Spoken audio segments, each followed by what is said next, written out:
இந்த உலகத்தில் அனைத்திலும் சக்தி வாய்ந்த ஆயுதம் நட்பெனும் உறுதி கொண்ட ஆயுதமாகும்.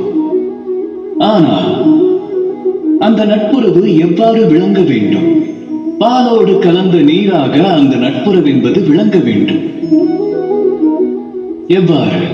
பாலில் நாம் நீரை கலந்தால் அந்த நீரானது பாலாகவே மாறிவிடுகிறது. சற்று சிந்தியுங்கள். பாலோடு கொண்ட நட்பினால் நீரின் ஸ்திரத்தன்மை மாறியது. ஆனால் கதை இதோடு நிறைவடைந்து விடவில்லை. அப்பாலை கொதிக்க வைக்கும் வேளையில் நீர் தன்னுடைய நட்புறவை வெளிப்படுத்துகிறது. வெப்பத்தை அங்கு நீரே முதலில் ஏற்கிறது. அக்னியுடைய வெப்பத்தை முதலில் ஏற்று ஆவியாக மாறி வெண்பாலை காக்கிறது. அதன் பிறகு நீரெனும் நண்பன் விலகியதால் பாலானது பொங்குகிறது. பாத்திரத்தை விட்டு சோகத்தில் பொங்கி வழியும் அது எப்பொழுது சாந்தமடைகின்றது? சிறிது ஜலம் அதோடு இணையும் பொழுதுதான். அதாவது மித்திரன் என்பவன் தன்னுடைய ஸ்திரத்தன்மையை இழப்பவனாக மாறுவான்.